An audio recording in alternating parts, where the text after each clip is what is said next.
Cyber criminal और बैंकों के बीच तू डाल डाल में पात पात का खेल चल रहा है। एक शख्स के पास ना कोई ओटीपी आया और ना ही किसी लिंक पर उसने क्लिक किया, ना ही कोई ऐसा मैसेज आया। सिर्फ एक ब्लैंक कॉल आई और बैंक अकाउंट से 48 लाख रुपए उसके निकल गए। साइबर ठगी का यह हैरान कर देने वाला केस दिल्ली का है, जहां एक सिक्योरिटी सर्विस के निदेशक योगेश यादव से ठगों ने बिना ओटीपी पूछे उनकी कंपनी के अकाउंट से 48,63,000 रुपए निकाल लिए। यह 11 नवंबर की बात है, जब योगेश के पास पहले कुछ ब्लैंक मैसेज आए और कुछ देर बाद ठगों ने उन्हें फोन करने शुरू कर दिए। योगेश ने फोन उठाया तो दूसरी तरफ से कोई आवाज नहीं आई। कुछ देर बाद योगेश ने मैसेज देखने के लिए अपने मोबाइल फोन को चेक किया तो पता चला कि उनके अकाउंट से पैसे कट गए। अभी तक तो यह कहा जाता है कि अगर आपने किसी को ओटीपी नहीं बताई तो आपके साथ बैंक फ्रॉड नहीं हो सकता, लेकिन अब साइबर क्रिमिनल्स ने इसका भी तोड़ निकाल लिया है और दिल्ली में बिना ओटीपी बैंक फ्रॉड का यह पहला मामला बताया जा रहा है।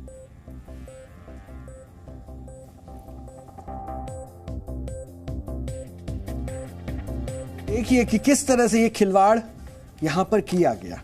और इस वक्त मेरे पास पीड़ित योगेश की उस शिकायत की कॉपी है जो उन्होंने पुलिस को दी है। यह वो कॉपी है जिसमें उन्होंने पुलिस को तमाम जानकारी दी और इसमें उन्होंने कहा है कि किस तरह से उनके अकाउंट से पैसे निकाले गए हैं। यानी आप ये जानिए कि कितने ट्रांजैक्शन किए गए, और ये ट्रांजैक्शन 5 बार किए गए हैं। और इसमें उन्होंने लिखा है कि आरटीजीएस के थ्रू शांतु भौमिक के अकाउंट में लगभग 12 लाख रुपए आरटीजीएस किए गए, यानी फंड ट्रांसफर किया गया। इसमें एक बड़ा पॉइंट यह है कि यह फ्रॉड आरटीजीएस के जरिए यानी रियल टाइम ट्रांसफर के जरिए हुआ है और 4 बार में 48 लाख रुपए से ज्यादा निकाल लिए गए। पहला ट्रांजैक्शन 12 लाख का है और यह शांतु भौमिक नाम के शख्स के बैंक अकाउंट में गए। दूसरा ट्रांजैक्शन भी 12 लाख का है जो भास्कर मंडल नाम के शख्स के बैंक अकाउंट में गया है और 2 ट्रांजैक्शन 10-10 लाख की है और 5वीं ट्रांजैक्शन 4,63,000 रुपए की है। और इस तरह कुल 48,63,000 रुपए का यह बैंक फ्रॉड हुआ है। और ये साथ ही साथ उसने, ये मेरे पास इस वक्त ये पूरी कॉपी है कि उनके अकाउंट से किस तरह से पैसे निकाले गए और ये पूरा लेखा जोखा इसमें मेंशन है। साथ ही साथ इसमें जो शिकायत की गई है उसी में 5 ब्यौरे यहां पे रखे गए हैं, अकाउंट के बारे में जानकारी दी गई है। साथ ही साथ बताया गया है कि आरटीजीएस किस अकाउंट में हुआ, शख्स का नाम क्या है और कितने अमाउंट वहां पर ट्रांसफर किए गए। सबसे पहले बताया कि कितने बजे ये कॉल आया था और क्या वो मिस कॉल था या फिर कैसे आपके पास ये कॉल आया, अकाउंट से पैसे कैसे कट गए?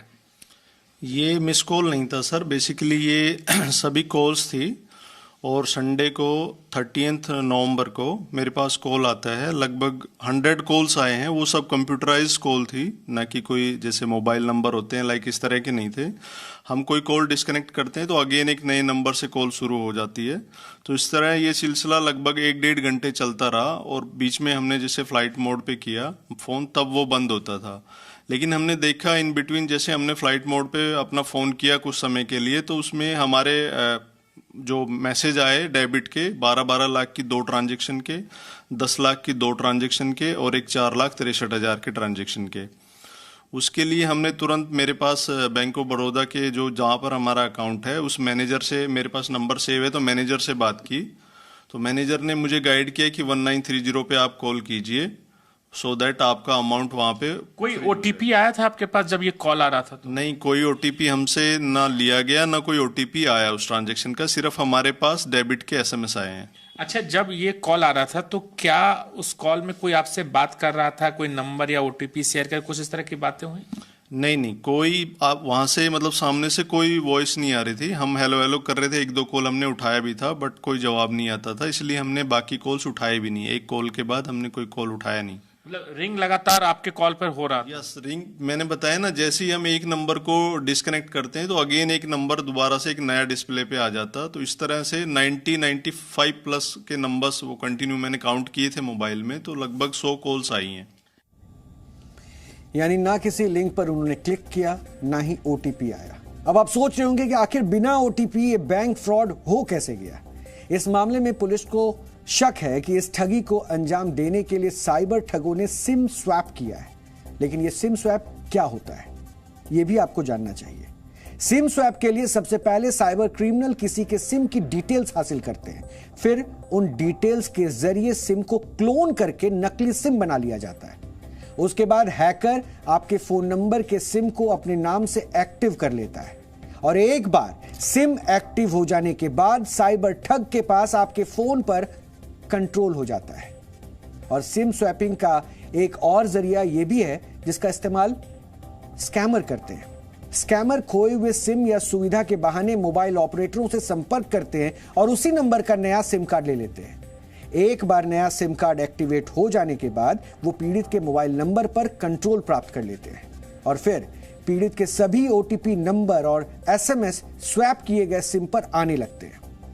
इस तरह हैकर्स पीड़ित के अकाउंट से खुद के अकाउंट में पैसे ट्रांसफर कर लेता है।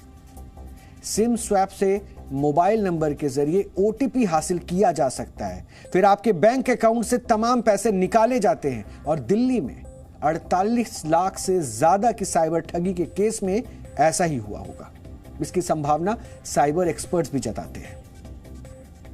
तेजी से जो साइबर क्राइम बढ़ रहा है वो है ऐसे भीड़ भाड़ वाले इलाकों में जब आप जाते हो या फिर कोई भी रोड पर चलता हुआ कोई भी आदमी आपसे आपका फोन मांगता है और बोलता है कि आप उसको इमरजेंसी है और इमरजेंसी में उसको कॉल करना है, तो हम कई बार अपना फोन अनअटेंडेड उनको दे देते हैं। इस प्रोसेस में कई बार आपसे आपके फोन पे नजर अगर नहीं फोकस नहीं है तो उस दौरान वो किसी तरीके से आपके फोन के ऊपर *21 कर हुई कई बार वो अपना जो कॉल फॉरवर्डिंग वाला ऑप्शन होता है वो उसको ऑन कर लेता है, तो जितनी भी कॉल्स आपके नंबर पर आती हैं वो कॉल्स ऑटोमेटिकली उसके नंबर पर फॉरवर्ड हो जाती है। अब इससे होता क्या है, इससे होता यह है कि आपके जो ओटीपी होते हैं वो दो तरह से जनरेट होते हैं। एक होता है आपका एसएमएस से जो ओटीपी जनरेट होता है, दूसरा होता है कॉल से।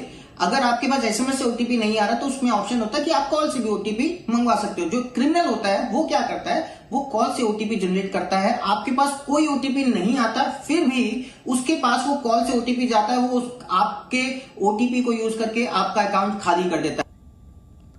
देश में जितनी तेजी से डिजिटल लेन देन में इजाफा दर्ज किया गया है उतनी ही तेजी से साइबर फ्रॉड भी बढ़े हैं। और आज ही लोकसभा में केंद्रीय गृह राज्य मंत्री ने जानकारी दी है और कहा है कि 1 जनवरी 2020 से अब तक 3 सालों में साइबर क्राइम के 16 लाख से ज्यादा मामले सामने आए और 32,000 मामलों में एफआईआर भी दर्ज की गई है।